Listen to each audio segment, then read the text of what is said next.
Hello students, कैसे हैं आप। Radhika institute of teacher training से मैं रीता एक बार फिर से आपके ऑनलाइन क्लासेस में आपका स्वागत करती हूं।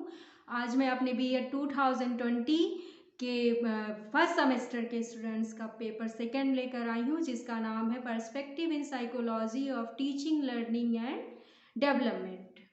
और आज हम इस टॉपिक को शुरू करने से पहले आपसे मैं ये कहना चाहती हूँ कि प्लीज़ मेरे इस वीडियो को ज़्यादा से ज़्यादा शेयर करें, लाइक करें और सब्सक्राइब करना ना भूलें और बेल आइकन को ज़रूर प्रेस कर दें, जिससे कि मेरी जो नई अपडेट्स हैं आपको एज ए नोटिफिकेशंस मिलती रहें। तो चलिए आज हम अपने वीडियो को स्टार्ट करते हैं। पिछले वीडियो में हमने शिक्षण की अवस्थाओं के बारे में पढ़ा था, जो कि शिक्षण की 3 अवस्थाएं होती हैं। एक होती है पूर्व अवस्था, दूसरी अंत्य क्रिया अवस्था, तीसरा उत्तर क्रिया अवस्था। तो आज हम लोग इसके बारे में विस्तृत अध्ययन करेंगे। चलिए फिर हम लोग स्टार्ट करते हैं आज का वीडियो। पूर्व जो क्रियावस्था है वो उसमें हम शिक्षक क्या करता है। पूर्व क्रियावस्था में सबसे पहले उद्देश्य का निर्माण एवं निर्धारण किया जाता है कि हमें क्या पढ़ाना है इस छात्रों को। उसका हम लोग उद्देश्य का निर्माण करते हैं कि और क्या पढ़ाना है और कैसे पढ़ाना है। उन सारे उद्देश्यों का निर्धारण हम लोग पूर्व क्रियावस्था में करते हैं। दूसरा, पाठ्य वस्तु का चुनाव करते हैं। पाठ्य वस्तु यानी कि जो हमें पढ़ाना है, जो भी हमारा सिलेबस है वो उसका हम चुनाव करते हैं। ये हम लोग पूर्व क्रियावस्था में करते हैं। और तीसरा, शिक्षण शैली किन शैली का प्रयोग हम करेंगे, कैसे हम लोग अपने शिक्षण को प्रारंभ करेंगे, कैसे हम छात्रों को पढ़ाएंगे, इसका निर्धारण हम लोग पूर्व क्रियावस्था में करते हैं।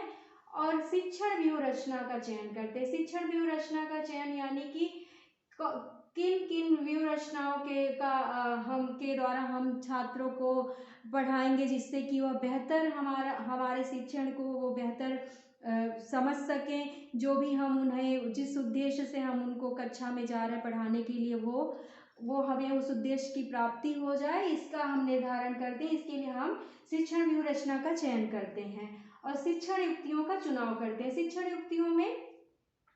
युक्तियों का चुनाव कि हम किस तरीके से पढ़ाएंगे, क्या क्या हम डिवाइसेस का यूज़ करेंगे, किन किन युक्तियों का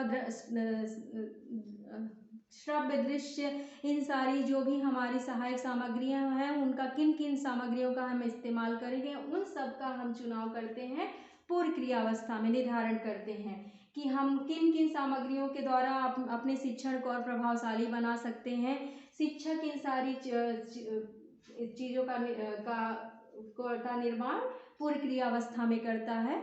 और दूसरा जो है वो अंतर क्रियावस्था है। अंतर क्रियावस्था में शिक्षण की जो अंतर क्रियावस्था है वो उसमें हम लोग जब शिक्षक कक्षा में जाता है उसके बाद की ये जो अंतर क्रियावस्था है शिक्षक के कक्षा में जाने के बाद की क्रिया है। जब शिक्षक पूर्व क्रियावस्था, जब वह शिक्षक कक्षा में जाने के पहले इन सारी कार्यों को करता है, क्रियाओं को करता है। और जब वो कक्षा में चला जाता है, शिक्षण कार्य प्रारंभ करता है, तो इन सारी किन किन चीज़ों का निर्माण, किन किन क्रियाओं को करता है, वो हम अंतःक्रियावस्था के अंतर्गत रखते हैं। अंतःक्रियावस्था में कक्षा आकार की अनुभूति, जैसे ही शिक्षक कक्षा में जाता है वो सबसे पहले अपने छात्रों को देखता है कि कितनी संख्या है कक्षा में, हमारी कक्षा में जो उपस्थित छात्र हैं वो कैसे हैं, उनका मनोवैज्ञानिक अध्ययन भी शिक्षक कर लेता है, देख लेता है कि हाँ कौन सा छात्र कमज़ोर है, कौन सा छात्र ज़्यादा तेज़ है, या किस छात्र को हम किस ढंग से पढ़ाएंगे तो वो हमारे जो शिक्षण का जो उद्देश्य है वो उससे हमें प्राप्ति होगी। तो इन सारी क्रियाओं को हम अंतःक्रियावस्था में लाते हैं। कक्षा आकार की अनुभूति करता है शिक्षक।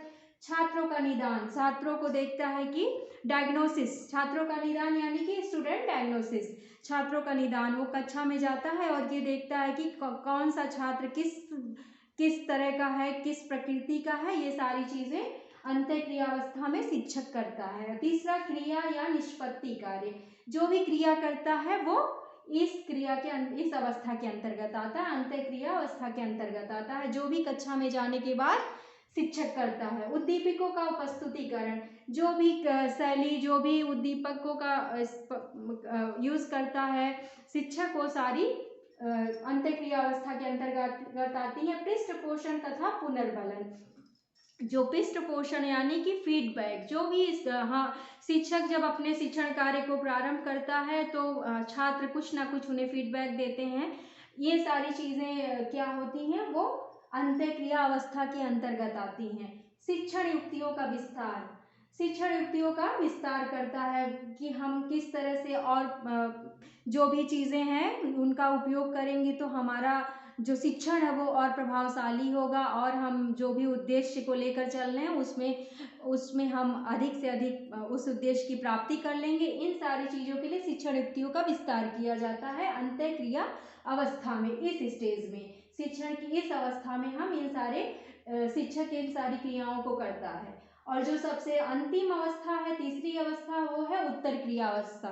शिक्षण की सबसे अंतिम अवस्था यानी कि तीसरी अवस्था जो है वो उत्तर क्रिया अवस्था है। इस अवस्था में शिक्षक द्वारा व्यवहार परिवर्तन एवं वास्तविक रूप की परिभाषा, व्यवहार परिवर्तन के वास्तविक रूप की परिभाषा की शिक्षक द्वारा, शिक्षक अपने व्यवहार परिवर्तन के वास्तविक रूप की परिभाषा को निर्धारित करता है उत्तर क्रिया अवस्था में।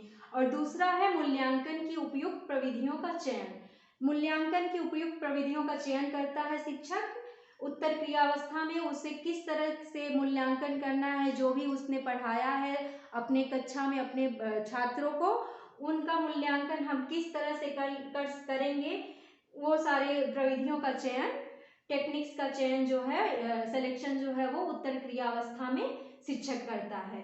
और प्राप्त परिणामों से शिक्षण नीतियों में परिवर्तन, तीसरा है प्राप्त परिणामों से शिक्षण नीतियों में चयन, यानी कि जो भी परिणाम, जो भी हमें आउटपुट मिले, जो भी शिक्षक के शिक्षण के बाद जो भी परिणाम दिखा, उन सभी के द्वारा उनको प्राप्त करने के बाद फिर से कि क्या जो हम उद्देश्य लेकर चले थे पूर्व अवस्था में, जो शिक्षण कार्य प्रारंभ करने से पहले जो भी उद्देश्य का निर्धारण किए थे हम, क्या उनकी हमें प्राप्ति हो पाई, ये सारी चीज़ों का हम अध्ययन करते हैं।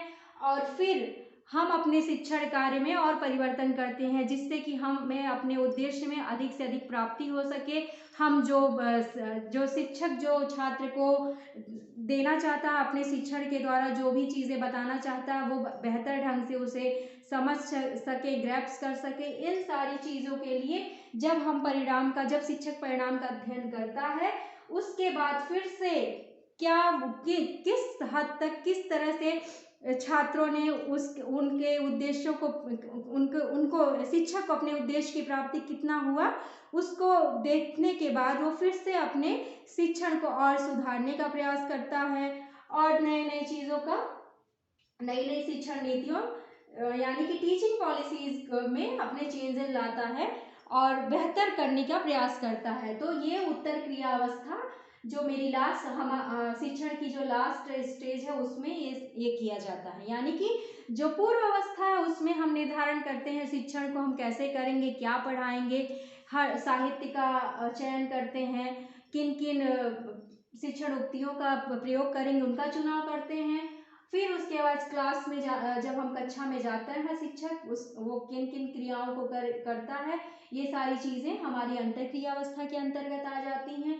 उसके बाद शिक्षण का जो लास्ट स्टेज है, उसमें शिक्षक क्या उन्होंने जो क्लास में किया उसकी क्या यहाँ प्राप्ति हुई, उसका मूल्यांकन करता है, और फिर वो अपने शिक्षण कार्य को उस हिसाब से फिर परिवर्तित करता है और सुधारने का प्रयास करता है।